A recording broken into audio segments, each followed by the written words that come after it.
Hello, I am a 50 years old woman. From a young age, I embraced a belief in reciprocity, trusting that my diligence and commitment would be equally reciprocated. This belief permeated my relationships. I was convinced that showing kindness to others would mean kindness would be returned to me. Even after I got married, I continued to uphold this principle, hoping that my considerate actions towards my husband would be mirrored by him. Back in those days, the expectations placed on women were different. We were often expected to make numerous sacrifices.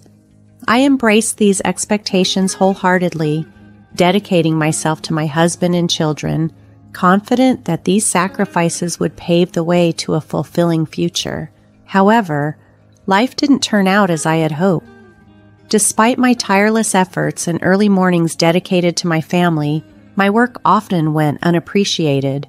Overshadowed by complaints and overlooked mistakes, I wasn't forced into this lifestyle. I was just an ordinary person who ended up marrying a coworker 5 years my senior, following the societal norms of the time. After the birth of my daughter, I left my job to become a full-time housewife, a decision I never regretted, seeing it as a natural progression for maintaining family harmony. My life wasn't like the glamorous ones depicted in TV dramas, but it was stable and manageable. That is, until my daughter reached 9th grade. It was then that tragedy struck with my mother's sudden death from a heart attack. During this period of mourning, I discovered my husband's affair.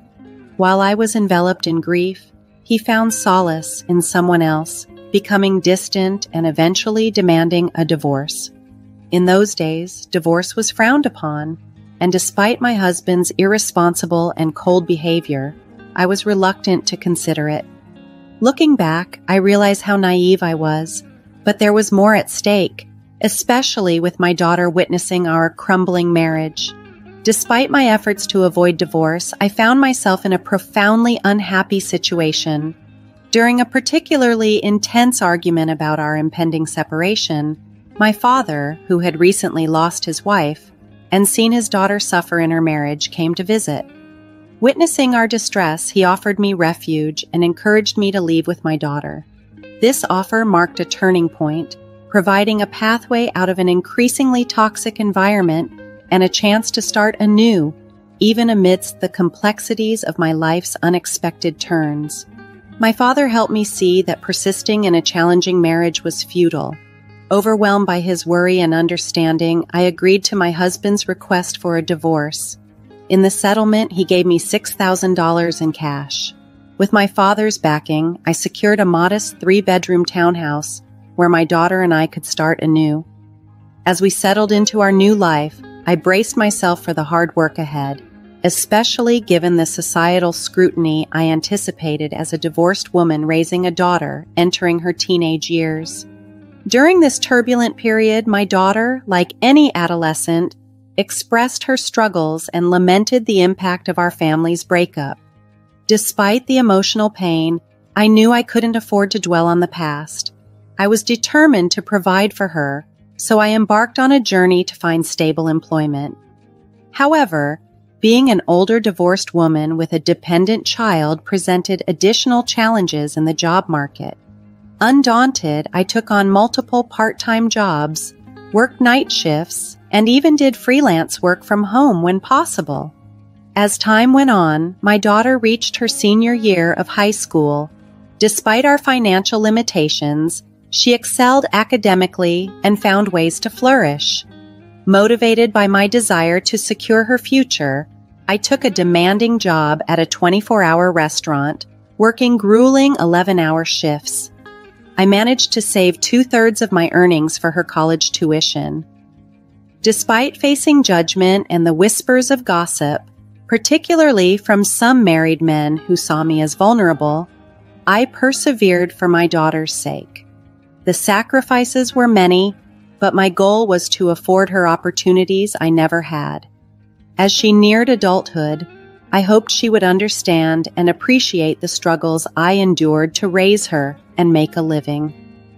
Reflecting on these challenges, I realized that having a daughter made my situation both more difficult and more meaningful. She became my anchor, giving me the strength to persevere through life's challenges. I held on to the belief that in the future, my grown daughter and I would reminisce about the hardships we faced together and take pride in our resilience.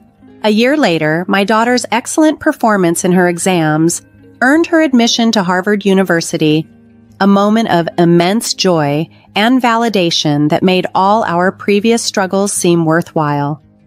As she embarked on her college journey, I felt a profound mix of pride and relief, knowing that our shared sacrifices had led to such a promising new chapter in her life. Even though I had managed to provide for her education and a stable place to live, the emptiness of our home without her daily presence was palpable. We kept in touch regularly through phone calls, and in the initial months of her newfound independence, our relationship deepened.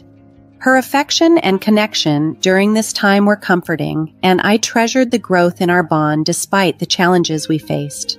My daughter graduated from college without financial difficulties, a dream that we had both tirelessly worked towards achieving. I had hoped that we might live together again, but to my surprise, she secured a job at a defense corporation and decided to live independently. To support her, I took out a bank loan and helped with the down payment for a condo near her workplace.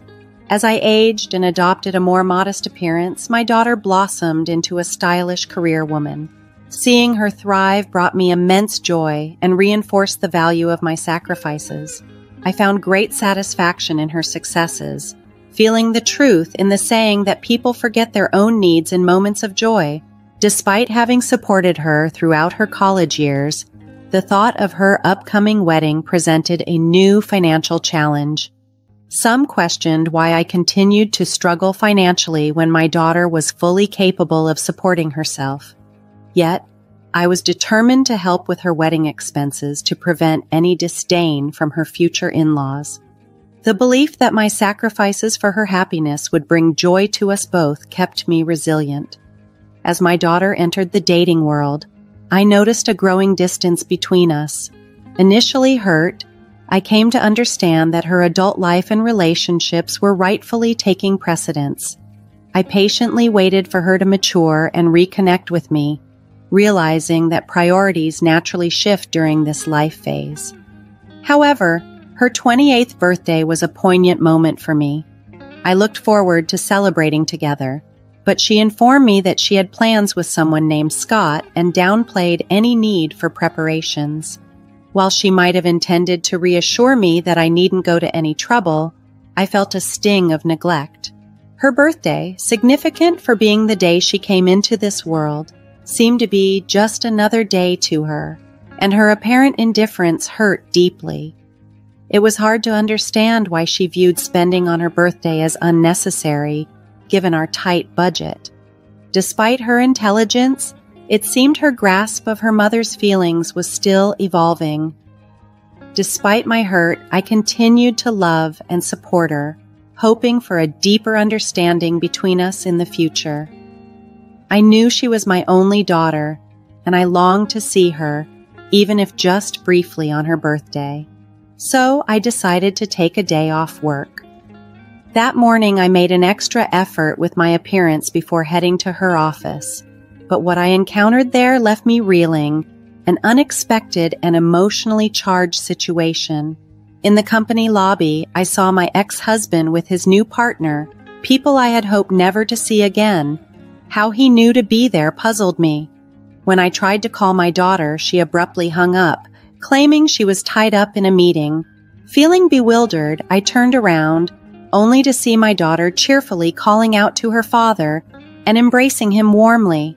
Her boyfriend seemed to know my ex-husband and his wife, which intensified my feelings of betrayal and fury. It felt as if everyone had conspired against me. Drained and upset, I quickly left the scene. Reflecting on that day later, I battled with the desire to confront both my daughter and my ex-husband, but a stronger urge to escape took over. Despite the turmoil inside, I found myself unable to reach out to her. Then, unexpectedly, My daughter came to visit, announcing her engagement and handing me a wedding invitation. The shock deepened when I saw the names on the invitation. Though she was my daughter, I felt an intense urge to send her away. How could she, my daughter, treat me merely as a guest at her wedding? I confronted her, expressing how hurt I felt about being marginalized at such a significant event, emphasizing that I was not just a guest. I was her mother. My daughter apologized, explaining she felt trapped by the circumstances.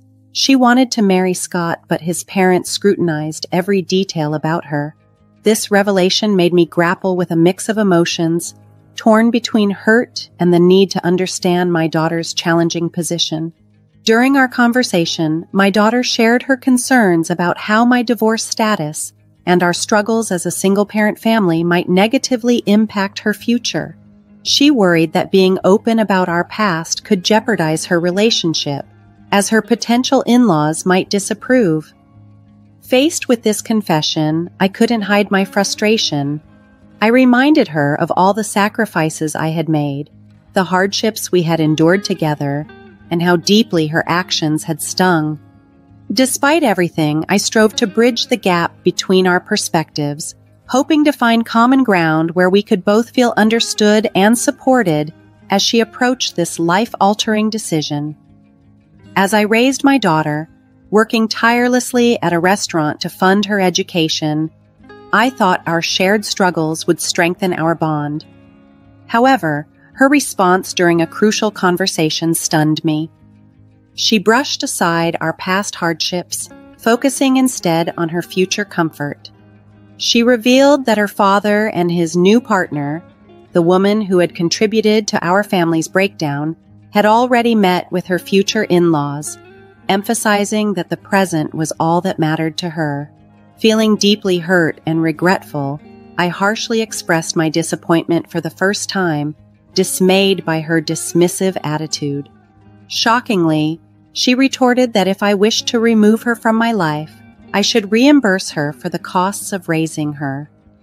This bitter exchange escalated quickly, culminating in her storming out of my home, declaring us strangers.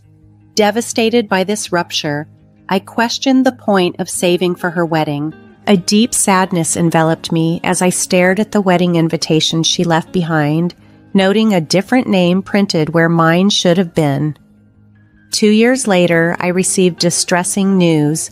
My father, who had chosen to live independently to avoid burdening me, had passed away.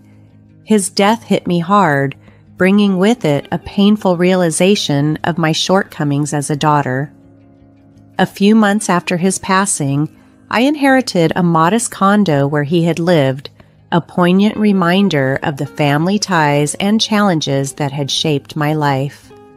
Realizing that I still had the money saved for my daughter's unused wedding, I decided it was time to start living for myself, even if it felt somewhat late in life. Reflecting on my experiences, I pondered the realization that trusting and sacrificing everything for one child might not be the most fulfilling path. It dawned on me that I should prioritize my desires and needs before it was too late to enjoy life. Amid these reflections, a real estate broker and close friend from the restaurant where I worked encouraged me to consider what I truly wanted to do, regardless of societal expectations for women to sacrifice. This conversation sparked a desire within me to break free from the conventional mold and live for myself. I harbored mixed feelings of regret and sorrow for the years of sacrifice, but also a budding hope for personal fulfillment and a new chapter in my life where my happiness was the priority.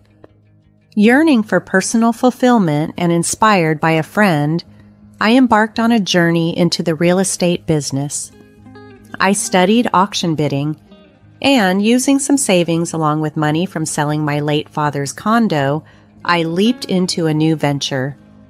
To my surprise, I became the owner of a building in a prime location almost overnight.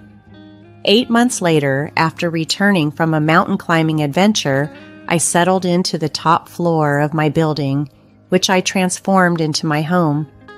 One evening, as I rested from my adventures, there was a knock at the door. Despite feeling exhausted, curiosity got the better of me, and I opened the door. There stood my daughter, visibly pregnant, and holding a toddler with chubby cheeks. Tears streamed down her face as she explained the turmoil in her life. Her husband had become violent and unfaithful. Now, on the verge of giving birth and needing to care for her young daughter, she sought refuge with me. Despite the shock and lingering hurt from our past conflicts, I couldn't turn away my daughter in her moment of need. She admitted she had come to me not just for shelter, but because she had heard of my success in real estate and needed financial help. She hinted at a claim to the money from the savings I had once set aside for her wedding and from my inheritance. Caught between anger and compassion, I faced a torrent of mixed emotions. My daughter's plea for help confronted me with the complexities of our relationship, woven with threads of love, disappointment, and the inevitable ties of family.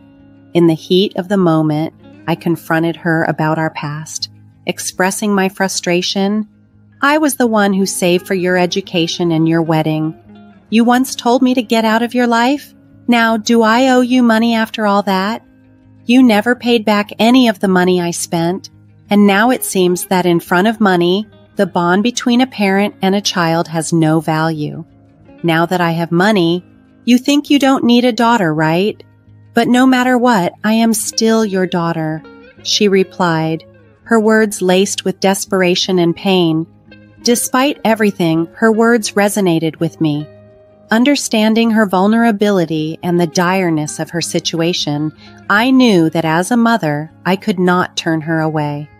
The tangled emotions of love, disappointment, and the inevitable bonds of family pushed me to grapple with these feelings, striving to find a way to help her despite the rocky history that shadowed our relationship. As I faced my daughter, her words stung. I have a right to your money too. I thought my success was because of your sacrifices, and I was proud to attribute my Harvard education to your efforts. But now I see that perhaps it was all in vain. Maybe you were too busy making a living that you didn't teach me how to be a decent human being. I've become selfish, thinking only of myself. You're refusing to give me a penny, suggesting I should return to my husband or go to my wonderful father. How could you be so cruel? His new wife ran off with all his money, and he's disappeared trying to find her. If you abandon me, I'll be like an orphan. I have a child and another on the way. How could you turn your back on us? Would you be happy if something terrible happened to me? Her outburst overwhelmed me. In that heated moment, I couldn't tolerate her behavior any longer. Pulling out all the cash I had, I threw it at her, saying, "Since you're acting so desperate, take this money, but after this, don't come back. I cannot have you walking in and out of my life as you please." It was a harsh lesson, but one I felt necessary. Your life is important, and now, so is mine. You cannot manipulate me based on your needs. I coldly asked my daughter and her child to leave. It pained me, as she was still my daughter, but her selfishness and the echoes of past grievances were too much to bear. Yet, my heart ached for my innocent granddaughter, caught up in this sad situation. After that, my daughter, too proud to face her actions, never came to see me again. Deep down, I knew this might happen. If she had come back, repentant and genuinely seeking forgiveness, perhaps I would have been conflicted, torn between my reluctance and the desire to help her address her issues, including dealing with her wayward husband. But that scenario never unfolded. Instead, I was left to reflect on the complexities of our relationship, the pain of our separation, and the personal growth I had vowed to pursue for myself. I was deeply disappointed to realize that despite erasing me from her life to marry her husband, my daughter didn't find the happiness she sought. It left me wondering why both my husband and my daughter ended up making the choices they did, despite the difficult life I led to support them. Now, I see that the only person truly living the life I envision for myself is me, alone. This experience has taught me a valuable lesson I wish to share. No matter how strong your relationships may be, it's crucial to prioritize your well-being first. In a world where betrayal can come from any corner, the one person who should never betray you is yourself. Ultimately, happiness comes not from the sacrifices you make for others, but from the efforts you make to fulfill your own life. My story may seem like a tale of a life only half lived, but I am committed to filling the rest of it with experiences and joys that are solely for me. Thank you for listening to my story. I hope it brings some insight and encourages you to cherish and prioritize your happiness. I wish everyone a wonderful day filled with good fortune. Please support me by liking and subscribing, and don't hesitate to leave your wisdom and encouragement in the comments. Let's cheer each other on towards a life fully lived.